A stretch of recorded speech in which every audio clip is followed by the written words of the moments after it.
How are some coaches able to generate multiple 5 figures or even 6 figures with just a few hundred or maybe a few thousand views, and then others are fighting for views and chasing views and they're just not working?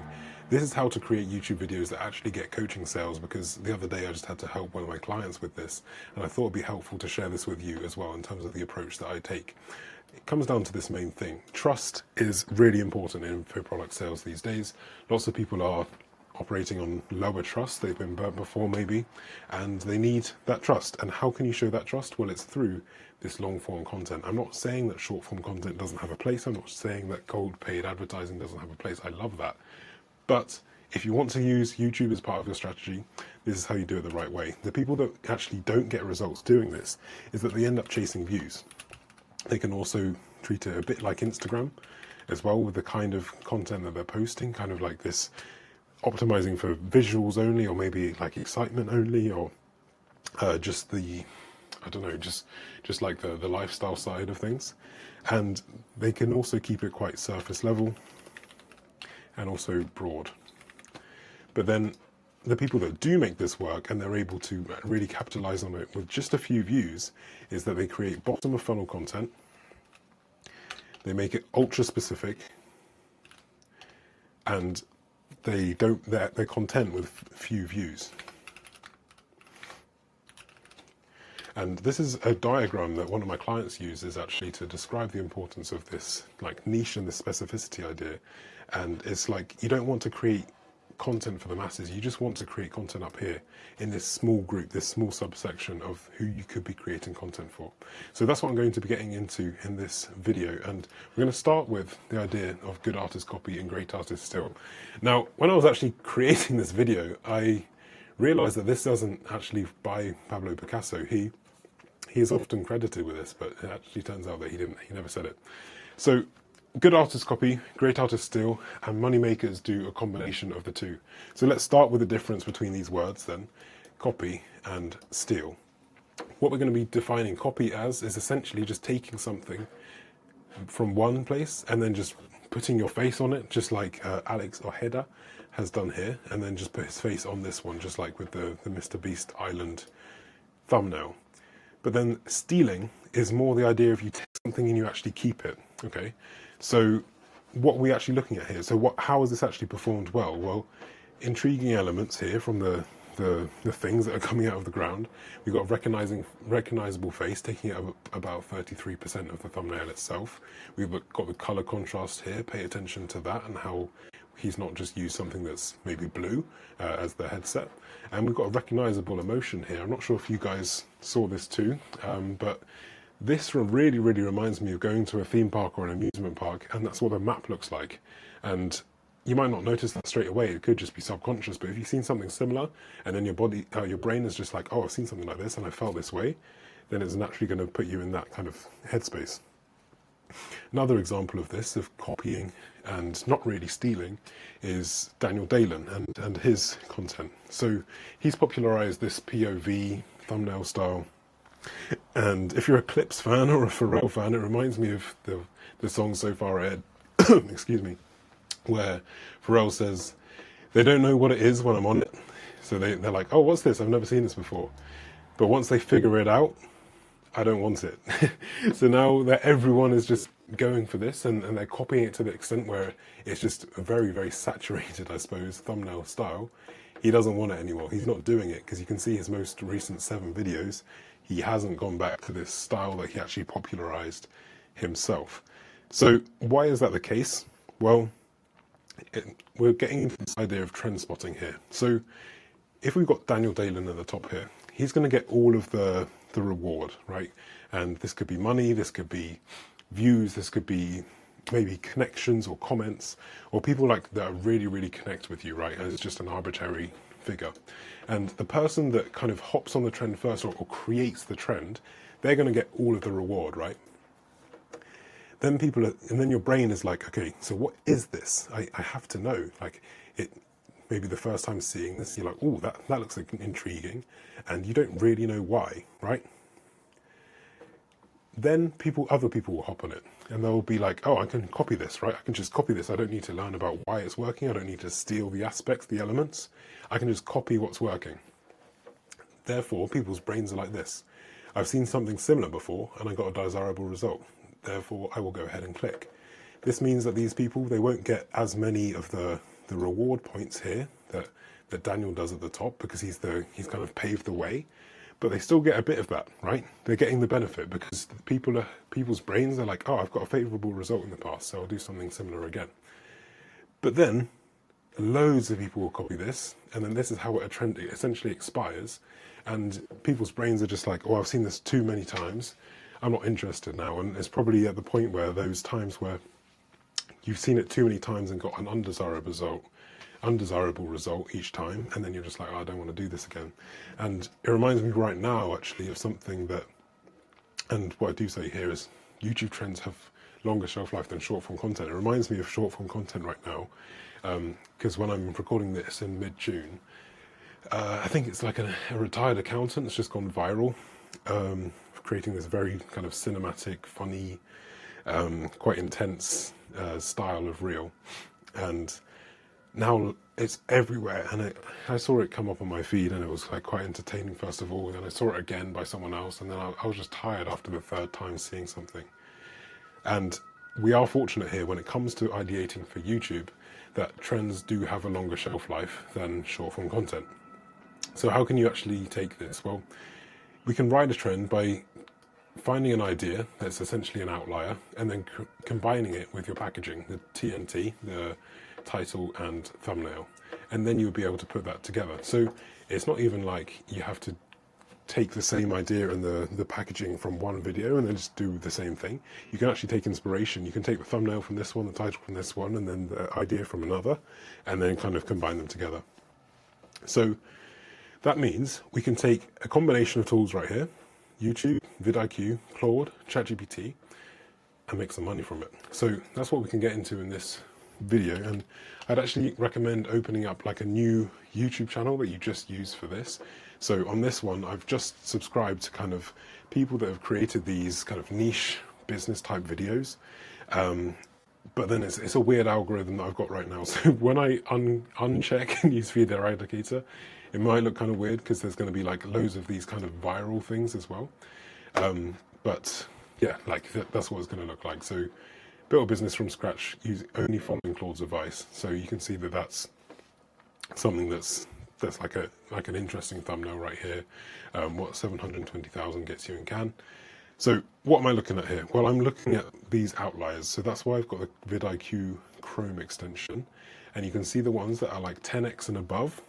Then you can actually take those and take some inspiration. So if you keep scrolling through this, so this is just one way. You can see, okay, like if it's like this kind of dark red color, it's going to be an outlier, which basically means it performs like disproportionately well compared to the rest of the content on that channel. So I actually like to look for these creators with just like under 10,000 followers, and then see where we got an outlier like this one. So how I made $15,000 this month posting YouTube videos, full breakdown. So what I will usually do is I'll just screenshot that, and then I'll add it to my swipe file. In this case, we can just add our swipe file in here and start to collect some and then get some ideas. Now, if your YouTube feed isn't in this kind of business sense right now, I've got some BOFU bottom of funnel niche keywords for you. So these are the kinds of keywords where people will create some sort of long form content that's probably going to be making them a good amount of money, and it's going to be probably some sort of walkthrough similar to the video that I'm recording for you right now. So if we go for is easy actually, what you need to do is you need to grab some quotation marks, non-key, and then we can just type in our niche, or any niche really. So I'm helping a TikTok shop coach, for example, at the moment. So I was doing some research in the YouTube automation space because they're kind of somewhat adjacent niches. So if we just went for YouTube automation, we can just come up with some search strings. So it's not always going to be perfect each time, and you might need to kind of play around with it a little bit, but let's see what we've got here. So Coding is easy actually. Okay, that's not super helpful. I made how I made 331,000 with Facebook YouTube automation. So we can actually take a look at this guy. This is not showing up like one of those purple badges. So I'm actually just going to click on this guy's profile. And then I'm going to look from popular and then see which ones he does have actually as the outliers. So I want to check for within the last year, ideally within the last 9 months. And you can see, like, the more recent the better, because you can see these kinds of things are going to be a bit untapped if this guy is leading the way. So what I'm talking about there is if we've got something that's like, I don't know, 2 years old, maybe the niche has been completely tapped, or that type of video has been completely tapped, and you're going to get results that these people get.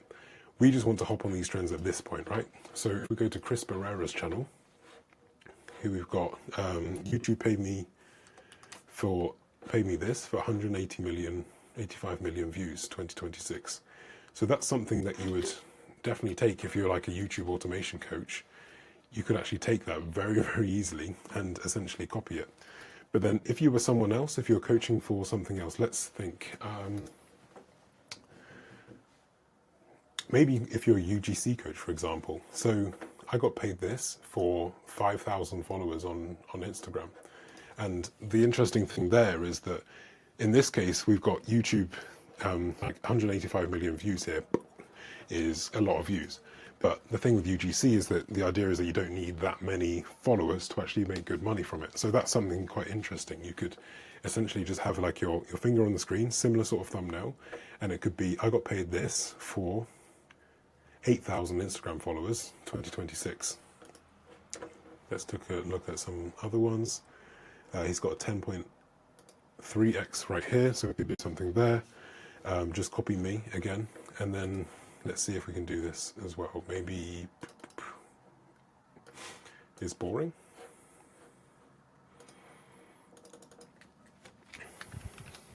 It's boring, but is also a good one. This is boring, but you make you scary good at finishing music. So you can see that there's a 49x outlier there. My AI business is boring, but makes me 252,000. Less interested in what Jordan Platton's doing, because he's got like so many followers. Because the likelihood is, if you're watching this video, you probably don't have like hundreds of thousands. You might, but the more likely thing is you're probably around the 20,000 mark. So learning from someone like this is going to be a bit more helpful, but it's good to see that the performance is the same, or pretty good, regardless of whether you got 300,000 or 20,000 here. So I would also add this one to the swipe file. This is boring, but will make you scary good at finishing music. So we've got a really cool breakdown here. You can see that it's probably going to get into something technical because he's got the drawing there. Quite like a stern face, I suppose, looking into the camera. And then also just, okay, we can take something very, very similar when it comes to the title. So this is boring, but will make you scary good at, what should we do? Writing copy, for example. Or maybe someone similar to me, like in a similar line of work that I do, could make you scary good at writing copy, or scary good at growing on X, for example. So it could be if you're like an X coach or an X ghostwriter, or helping people with getting clients on X. Like, this is boring, but will make you scary good at getting clients on X. Like, you can see the ideas that I've got in my head. I hope you can see actually. They're quite specific, right? They're specific to your niche, specific to the service, and specific to the desirable outcome that someone would have. So that's how I actually go about it. And I'm not really too precious about the niche and making sure that it's actually fitting in with the niche already. Oftentimes it might be good if the niche doesn't actually have any videos like this. So it means that you can actually be the first mover in your own niche, and you're essentially just taking something from another niche as well. So that's how you do a bit of copying. And then in terms of the idea of stealing, it's just kind of taking some, like actually looking at these intelligently. And then you can start to, like, once you start getting some momentum with videos like this and getting some outliers, then you're going to be able to start to piece some of your own ones together, because you're going to start to see, okay, like what is actually working here. So I know that we've got some emphasis here on the number of views, and I just want to call this out quickly. Like, yes, we are aware that these are outliers in the fact that they are getting way more views, but when we're combining it with these bottom of funnel niche keywords, it's still bottom of funnel content, but it's outlier bottom of funnel content, which is the great combination, right? You're going to be able to combine a good amount of views with bottom of funnel content that's likely to convert anyway, and then you've got the best of both worlds. So then what we do, we've done these two. So we've gone through YouTube and vidIQ. Then we're able to take Claude and then ChatGPT. So how do we actually do that? Let's go to Claude, and then I'm going to make sure that I've got a image like this.